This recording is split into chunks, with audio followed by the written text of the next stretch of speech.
Assalamualaikum warahmatullahi wabarakatuh. Waalaikumsalam warahmatullahi wabarakatuh. Para siswa semuanya, sebelum kita masuk dalam materi pembelajaran, Bapak absen dulu dan disimak dan didengar baik-baik. Syarifah, hadir Pak. Asrawati, Nur Laili, Nur Hadisa, Pipi Rospianti, Jasman, semuanya hadir. Para siswa, siswi yang dirahmati Allah, pertemuan kali ini materinya makanan dan minuman halal. Tujuan pembelajaran, melalui kegiatan pengamatan, siswa dapat menganalisis ketentuan makanan dan minuman halal. Melalui kegiatan berdiskusi, siswa dapat mengomunikasikan hasil analisa jenis makanan yang halal dengan tepat. Siswa membaca tentang ayat Al-Quran yang berhubungan dengan makanan dan minuman halal. Siswa mengamati gambar makanan dan minuman halal. Siswa membaca tentang pengertian makanan dan minuman halal. KD-nya menganalisis ketentuan makanan dan minuman halal dan mengomunikasikan hasil analisis jenis makanan. Para siswa, siswi yang dirahmati Allah, sebelum Bapak menerangkan materi makanan dan minuman halal, mari kita berdoa supaya apa yang kita citakan berhasil. Bismillahirrahmanirrahim. Rabbi zidni ilman warzuqni fahman waj'alni minas shalihin. Ya Allah, tambahkanlah aku ilmu dan berikanlah aku karunia agar dapat memahaminya, dan jadikanlah aku daripada golongan orang yang saleh.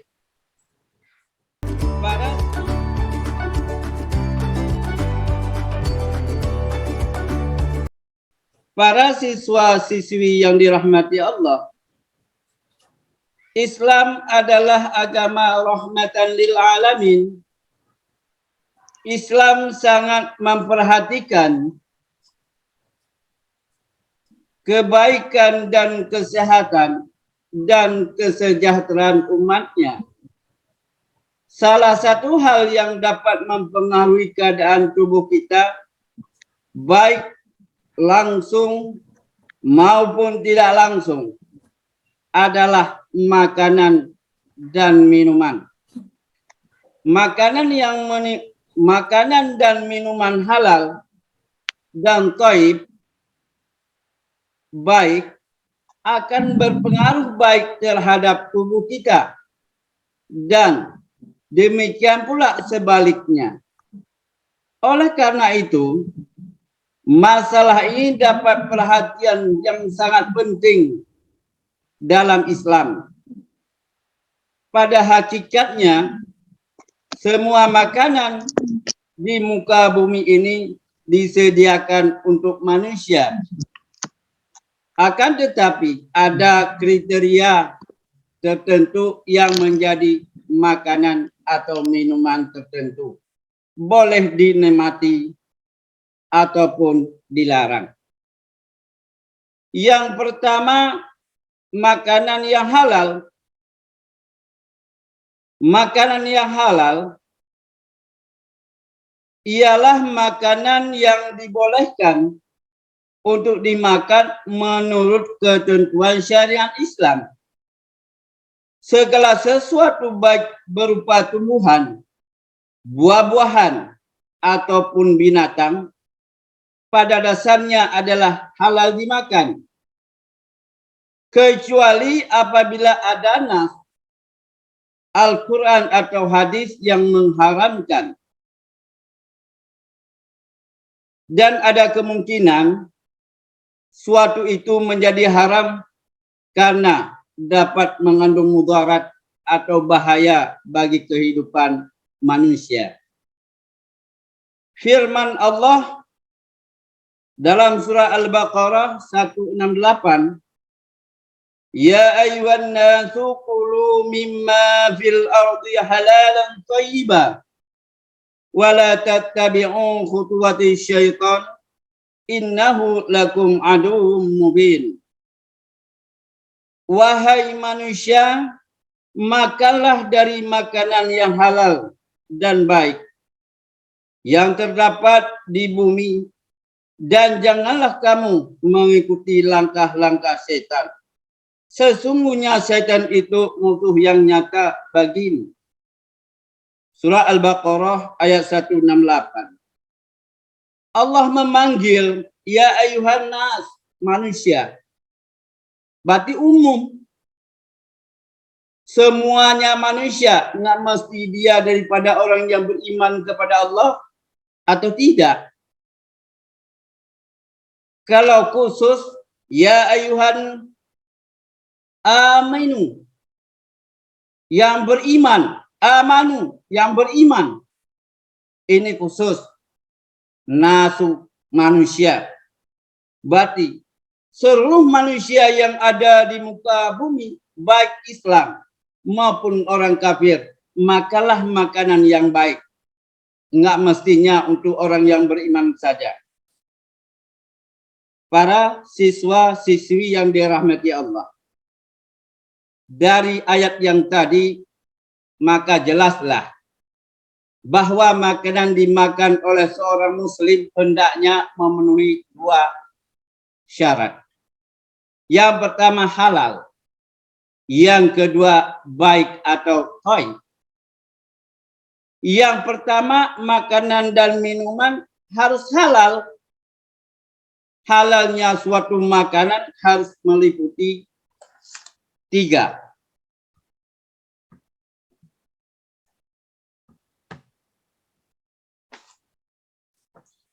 Halal zakat, halal cara mendapatkannya.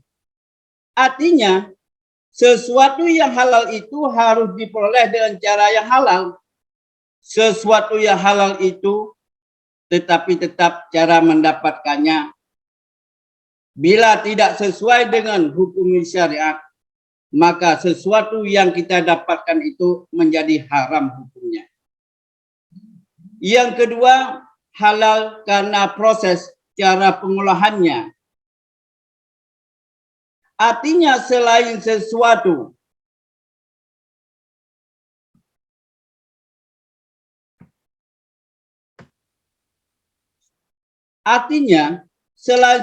yang halal itu harus diperoleh dengan cara yang halal pula. Cara atau proses pengolahan juga harus benar. Seperti susu, nasi, telur, dan lain-lainnya. Selanjutnya yang kedua, baik thayyib, makanan itu bergizi dan bermanfaat untuk kesehatan. Makanan yang membahayakan kesehatan, misalnya mengandung formalin, mengandung pewarna tekstil, dan sebagainya.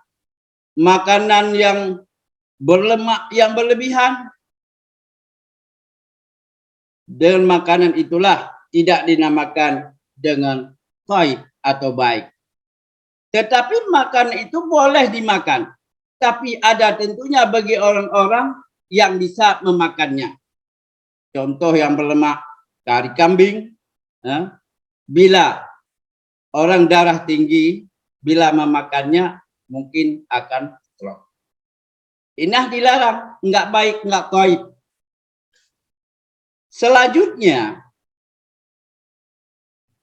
jenis makanan atau binatang yang halal dimakan secara garis besar, binatang halal dapat dikelompokkan menjadi 2.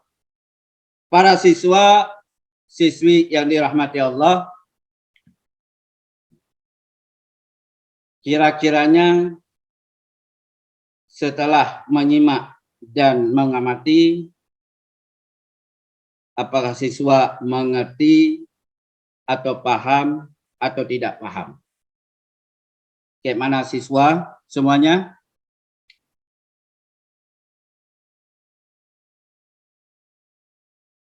Alhamdulillah. Ya, mungkin semuanya mengerti. Sekarang kita lanjutkan. Kita membuat 4 kelompok. Ini ada beberapa orang siswa kita kelompokkan menjadi 4 kelompok. Yang pertama Syarifah.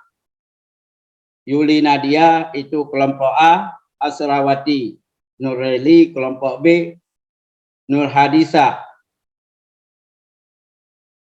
kelompok C, Pepi, Rospianti, dan Jasman kelompok D. Dalam lembaran kerja peserta didik, di sini ada tujuan kompetensi dasar, yaitu peserta didik atau siswa menganalisis ketentuan makanan. Yang selanjutnya, langkah-langkah kegiatan yang kita lakukan, diskusi mengenai dengan jenis-jenis makanan halal yang ada di sekitar kita. Yang kedua, dalil dengan makanan yang halal. Para siswa siswi yang dirahmati Allah, kita mengerjakan diskusi ini, tolong para siswa mengamati materi pembelajaran yang telah Bapak uraikan sedikit. Tolong diperhatikan siswa semuanya dan dilihat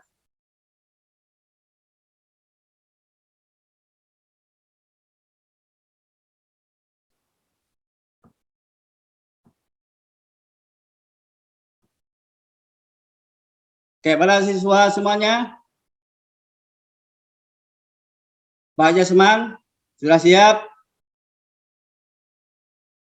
Pipi?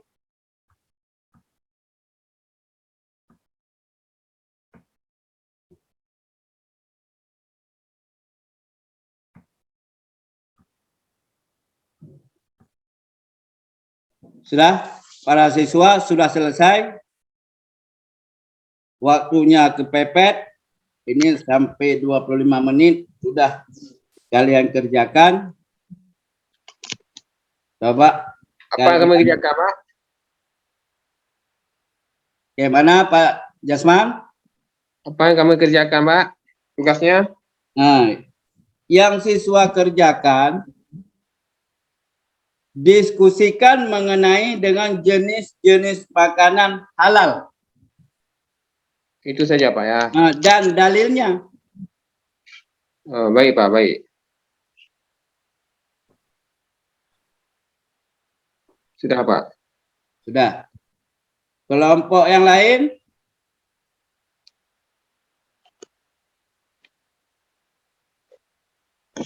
Kalau makanan menurut Makanan saya yang halal beserta dalilnya. dalilnya belum bisa saya, Pak. Oh, belum bisa. Yang lainnya bisa. Ayat berapa dalilnya?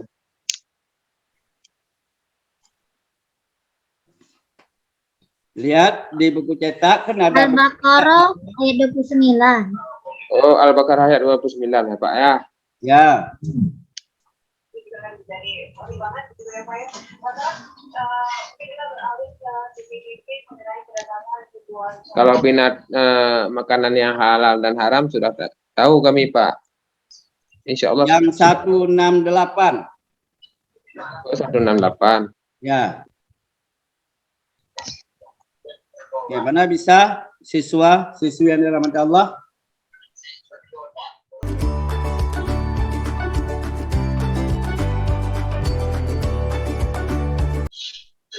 Ya, terima kasih kepada siswa semuanya telah melaksanakan diskusi dan pengamatan pembelajaran makanan yang halal. Para siswa-siswi yang dirahmati Allah, setelah kalian melakukan diskusi dan pengamatan, mungkin para siswa sudah tahu sedikit banyaknya mengenai dengan makanan yang halal dan ada di sekitarmu. Siswa-siswi yang dirahmati Allah, dalam materi pembelajaran makan halal ada manfaatnya, siswa. Manfaatnya yang pertama, terjaga kesehatan sehingga dapat mempertahankan hidupnya sampai dengan batas yang ditetapkan oleh Allah. Dan kita mau makan makanan yang baik, kesehatan akan terjaga. Yang kedua, mendapat ridha Allah karena memilih jenis makanan dan minuman yang halal. Sesuatu yang kita lakukan, ingin kita masuk surga, semuanya melalui keridhaan daripada Allah. Yang selanjutnya, rezeki yang diperoleh membawa berkah dunia dan akhirat. Apa yang kita usahakan di dalam dunia, yaitu mencari rezeki. Rezeki itu barakah. Maksudnya barakah, kita menyumbang di jalan Allah. Yang selanjutnya, bahwa ketenangan hidup dalam kegiatan sehari-hari itu tercermin kepribadian yang jujur dan hidupnya dan sikapnya apa adanya. Selanjutnya memiliki akhlakul karimah, karena setelah mentaati perintah Allah Subhanahu wa taala sekaligus terhindar dari akhlak mazmumah atau tercela. Para siswa-siswi yang dirahmati Allah, mungkin para siswa sudah mengerti manfaat mengkonsumsi makanan yang halal. Demikianlah yang dapat Bapak uraikan sedikit. Bapak akhiri. Wabillahi taufiq wal hidayah. Wassalamualaikum warahmatullahi wabarakatuh. Waalaikumsalam warahmatullahi wabarakatuh.